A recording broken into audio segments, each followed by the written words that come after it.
Before this latest controversy, people had already been bringing up old lyrics, but now those conversations are exploding all over again. The reason?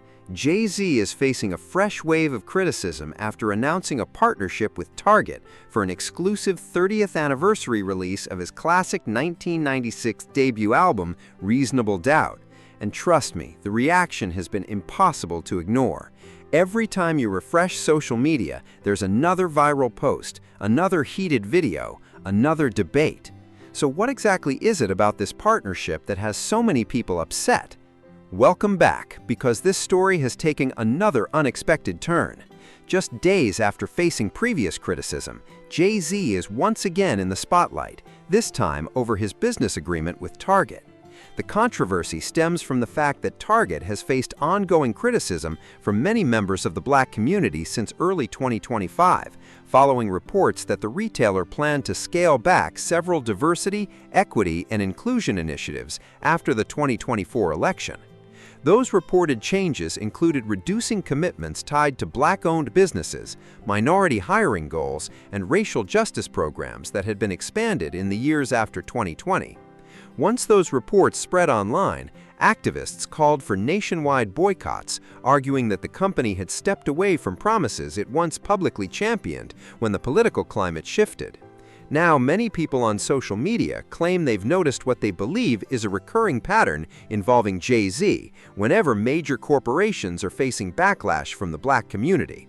The criticism escalated quickly, with one viral post arguing that while many Black consumers have been boycotting Target, Jay-Z's decision to release Reasonable Doubt exclusively through the retailer undermines that effort, ending with the hashtag #sellout. And from there, the backlash only became louder. Fucked up on so many levels, because one of two things happened. Either Target approached Jay-Z and offered him a whole lot of money, which I highly doubt, or Jay-Z saw an opportunity. He saw the void that is Black people not shopping at Target, and he pitched to Target, you know what? I'm the Black culture. I've got this huge cult-like following. If y'all give me a shitload of money, I will team up with y'all exclusively to do this. And it's like, Jay-Z, you leveraged the boycott and the struggle of our people who were attempting to put Target in their place. You leverage that for your own personal gain. And it's fucked up, especially considering that you are not some low-level rapper who needs the money. And I know men like Jay-Z get to a certain level and they do this thing where they're like, it's just business. It was a business opportunity. It is not just business, Jay-Z, when you leverage the hard work and the strides that everybody put in to get our voices heard and our feelings felt at Target, and you just go on and completely undercut all of that for your personal gain. Now, I know a lot of y'all not finna like this, but I'm finna have to take it there. And Beyonce, you ain't no damn better, because the call is coming from inside your house. You are out here full online in our face. You know what I'm saying? Oh, you did the HBCU Black album, for Black people. You reclaimed country western, country music with the Cowboy Carter thing. This vanity move of doing all of this Black power work. But then your husband goes and does something like this. Like, where was the conversation in y'all household where you said, Jay, we got to have a level of morals and values, and we can't do this and we don't have the money? There's no distancing yourself. Oh, that's my husband's business. I'm not in the business. No. I don't even have the time to get into, Jay-Z, you went and undercut the movement with the NFL when we had all that momentum going on with Colin Kaepernick. Your pockets got lined and we as Black people got nothing for it. You went in there, tap dance for them and told them, I know what to do to make Black people shut up. Let's give them halftime and lift every voice and sing. It calmed us the hell down. You lined your pockets, and at the end of the day, we got nothing for it by means of economic empowerment and or ownership in the NFL. We got nothing for it. Jay-Z, honestly and truthfully, this is unforgivable in my eyes. I feel betrayed, and I'm going to be very honest. The conversation didn't stop there. Even the point of view panel jumped into the debate, arguing that this isn't just about one business deal. They believe it fits what they describe as a long-running pattern. Whether people agree or disagree, that's the narrative gaining momentum online, and it's only adding more fuel to an already heated controversy. Consistently showed us time after time again that for him it's going to be partnership over principle. We remember when he backdoored Dame Dash, when he made those partnerships in his own favor. Then we seen when Colin Kaepernick was going through it with the NFL and ended up being blackballed, he didn't come to his defense. And now right in the middle of our very own people, his very own people, being in the middle of a Target boycott, he is partnering with Target. And so I think what the biggest issue is here, that we look for these quote unquote iconic people that so many idolize to be leaders. And for them, it's only about legacy building, and that's their own legacy. Forget the people. Oh, come on. The discussion has completely taken over social media. Everywhere you look, there's another video breaking down the controversy, another creator sharing their opinion, and another viral clip adding fuel to the debate. At this point, the conversation doesn't seem to be slowing down anytime soon. Hove partnered with Target when we didn't know, we didn't get the memo as a culture, as a community, that Target is starting to behave or interact or integrate with our community at a better level. And now when Hove partnered with them to now do a special release of Reasonable Doubt, which is the 30th year, which is why he's doing Yankee Stadium and he's doing all of these things to celebrate the anniversary of his classic album. Now he's going to be doing limited edition vinyl releases. So he's also going to have remixes from the actual project in the store. And now Target is getting this exclusive from, if not the guy, one of our top pillars of our entire culture. And the culture is in an uproar right now on the internet and on social media being like, why would Jay-Z do that if he knows that we would look at it weird? Like, yo, bro, why would you and people that you're peers of speak up against Target and now you go and do business with them? So you're asking me? That's the issue on the internet. Wait for my reply. I want to hear everybody's reply. I seen the internet's reply. Well, let's try. I think that brings us back to the conversation that you brought up before. Like, can you separate an artist's political views or just their I views said that on in my show, general Power 105.1. from their music and like how you support them? That's who he is. That's his brand. Like, that's everything about him. But when it comes to that portion where we're talking about like supporting the community and like, or at least going against our values, I think that's where like there's like a fine line to be drawn. I think it's a unique position right now, right? Because we've been in this. I don't think there's nothing wrong with it. I mean, and I'm with you, right? There's somebody who feels like that. I'm scared of Hove? Am I scared of Jay-Z? No. Okay, I'm just asking. No, I just had to like you said process you it. agree with me, so I'm just No, okay. and I hear you. Okay. You get what I'm saying? Like I comprehend your position. Okay. I think it's wrong. I think it's hypocritical. What you think is wrong? That Hove would do business with him. I don't think it's wrong. That's what I'm saying. I don't think it's wrong. So, but this is where I'm at with it. Okay. I look at Hove and I look at it like this. You have the ability, when you're that level of height of a megastar, Hove has the ability to partner with everyone. Jay-Z's partnerships are not limited to anything. So I look at it when you make a partnership that's controversial, I look at it and go, what's the purpose? You didn't need to make any partnership ruffle any feathers. I digress, right? When Hove did the partnership with the NFL, and Hove was one of the loudest voices standing with Colin Kaepernick. When Colin Kaepernick decided to kneel when the national anthem was being sung and did not want to be a part of it, didn't want to put the hand, did not want to be a part of it, Jay-Z was pro this and stood with it. And then a season or two later, it seemed as if Hove goes, hey, now I'm partnering with the NFL and now I'm scheduling out and programming the Super Bowl. It looked weird for us to be like, bro, I thought we're not fucking with this. People can argue all day, but the numbers tell their own story. Even respected hip-hop media personality B-Dot has stepped in publicly to defend Jay-Z, showing that not everyone agrees with the criticism and that the debate has become far more divided than many expected. Being Black is Lit went online and said, please remember what Jay-Z did when the Black community planned to boycott the NFL, but what they did to Kaepernick, and some of you defended him saying he's playing chess and all you got were diverse halftime performers and him getting richer. Floyd. No, I just think it's textbook selective outrage. It's like a nothing burger because every major artist does this. You know, Target is just getting a vinyl in a different color. That's all it is. Like J. Cole, Kendrick Lamar, they all have done the same thing. In fact, when D'Angelo passed, his vinyl for Voodoo got sold out. So I don't understand what the outrage is about. It just seems like it's a bunch of hypocrisy. All right. Well, I mean, I was thinking that this was something exclusive that was only available in Target. And while the other things, artists that you mentioned didn't have an exclusive deal, but Target markets it as an exclusive, but it's nothing like really exclusive, just a different color of the vinyl. Well, that is exclusive. Well, it's not available anywhere else. Okay, but the product is still the product. You know what I mean? But like I said, it just feels like hypocrisy. Like Target still carries mad Black brands and products. Like I think over 150. So are we going to boycott that? Well, yeah, and I do know that there's people that have had deals before all of this DEI, pullback has happened. So I think the concern is with him striking a deal, after that and the ability to do that somewhere else. And you can also get the vinyl at his website as well, The exclusive white one? Not the white one, but... B-Dot, come on, you gotta stop doing that. Every artist. This is only available at Target. That is what makes it exclusive to Target. Every artist has an exclusive. Every major label. You could also just stream it, you know what I'm saying? You do that too. But what I'm saying is this is something that is exclusive. That's why people are mad. It's not that they could get it anywhere else. But every artist has Whether or not people should be mad, but I'm just saying this is exclusive to Target. Okay.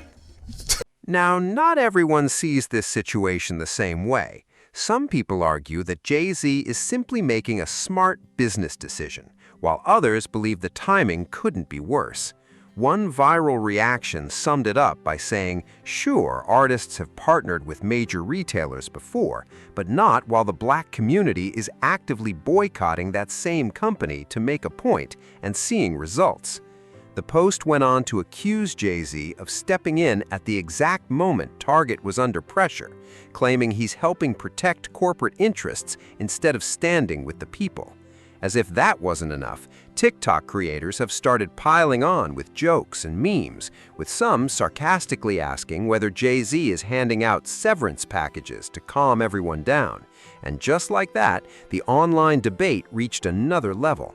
Paid folks rent and help them figure out how to get these high-ass groceries and gas, and I missed the memo somewhere? Because I'm always confused that whenever this man is in a headline for something seemingly controversial, folks throw on a cape like if they jumped off the bridge, Jay-Z would be at the bottom to catch him. The reality is, Jay-Z did a partnership with Target, while black folks have been saying, hey, we're not going to shop at Target. That is a problem when black people have been trying, especially in this administration, to assert our power and say that our existence, our dollars matter, and put some respect on. The same guy that made an attempt to derail an entire movement when Colin Kaepernick was taking a knee during his NFL game in protest of Black lives, in protest of black folks being massacred. Then Jay-Z turns around right in the middle of this to do a partnership with the NFL and then says out of his mouth, we are beyond kneeling, as though Sean Carter had ever gotten on a knee. The same guy who posterized himself for the Barclays Arena in Brooklyn, which led to mass gentrification in his own community. And he only owned 1/5 of 1% of the Barclays Center and then sold it. The same guy who recently combed out his Basquiat wig piece, but was posed in front of this Basquiat painting with the Tiffany diamond. And Basquiat's former assistant coming out and saying, hey, Basquiat was actually an anti-capitalist. This is disrespectful to his work. In all of this time that Target has been consistently a part of conversations with regards to the black community and a boy, they still have yet to come out and specifically state that they stand 10 toes behind the black community. And like, he legitimately don't even need to partner with Target. Like, is everybody okay? But in my opinion, the biggest twist was still waiting around the corner. If you remember, just a few days ago, we covered TikToker who went massively viral after comparing Jay-Z to Triple H in the rap game. His main argument was that Jay-Z was never truly the undisputed #1 rapper in any single calendar year, and he doubled down by claiming the reason Jay-Z gets invited into so many billionaire circles is because he's married to Beyoncé, just like Triple H gained access to certain rooms because he's married to Stephanie McMahon. Now, I'll be fair here. Even though the creator clearly came across as someone who's no fan of Jay-Z, he did try to build his case with examples. Some people even pointed to reports that Beyoncé's influence was reportedly used during efforts to win support for the casino proposal that eventually failed, the same project that had Charlemagne the God publicly frustrated not too long ago. Because of that, some viewers argue the Beyoncé and Stephanie comparison isn't completely out of left field, even if it's still highly debatable, so make of that what you will. But here's where things take another turn. That very same TikToker is back with even more criticism, and at this point it's becoming obvious that Jay-Z is one of his favorite targets. The back and forth has gotten so intense that people are already joking Jay-Z might eventually have to respond directly because this rivalry is starting to spiral. Statements about Jay-Z in that video, because I don't respect that. Jay-Z is the culture vulture of rap. He's the culture vulture y'all swear up and down Drake and all these other been all these years. This the same Jay-Z that was selling liquor to the black community from Douce to Cristal, being a poster boy for all these years. Then when they said they don't care about black people and Jay-Z buying their shit, he switched over to Ace of Spades and did the same thing. This the same Jay-Z who backdoored Colin Kaepernick and Jermaine Dupri for the NFL deal, used Travis Scott and motherfucking Maroon 5 as the leverage. Then when he got in the door, we got to get past the kneel, and it worked at one point, but we got to let it go. And when Kaepernick and his wife checked that, y'all told them to shut the fuck up and move on. This the same Jay-Z that got promoted as the president of Def Jam because he sold Dame Dash, Irv Gotti, Jay Prince, and Suge Knight out when they tried to make the first union in the music business so artists can get more out of their contract, and he went in the back door and sold them out. It's the same that ushered in the 360 deals so artists can keep getting robbed and use Death of Auto-Tune and killed T-Pain's career as the example for that shit. Because T-Pain was touching everything from album sales, singles, to shows, features, was getting credited just for using Auto-Tune and was doing award shows 2-3 years in the game, and Jay-Z stopped that shit. Then he want to be on stage talking about, oh, you some workers, go holler at them white people and get your money back, even though you helped them white people take their money in the first place. And then let's get to the meat and potatoes of this shit. You at the Roots picnic. Did you and the Roots forget what a picnic was? A picnic is where a bunch of non-melanated people festive and kick it and hang out and then find a bunch of melanated and black motherfuckers to lynch off and kill. And y'all okay with this sellout ass shit? And then you on stage bragging about how you get under skin from when you stabbed up Un. And come to find out it wasn't even about Un leaking your music. It was about both of y'all trying to fuck on Charlie Baltimore, which was Biggie's girl up until he died. If Biggie is your rap partner and your man, why you trying to move in on this girl the minute he get killed off? And then you wearing Biggie Jesus piece every time you go record an album on some ritual shit trying to harness his energy, you fucking weirdo. Don't fuck with Jay-Z, man. As the old saying goes, the more influence you have, the greater the expectations that come with it.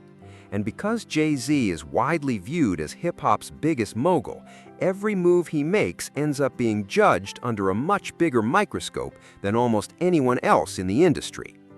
That's exactly why this latest partnership has sparked such an intense reaction.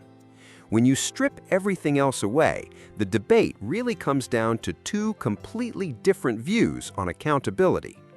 One side believes this deal sends the wrong message at a time when many consumers are intentionally putting economic pressure on Target, while the other side, including voices like B-Dot, argues that people are applying a double standard to Jay-Z for doing what countless artists and business figures have done for years.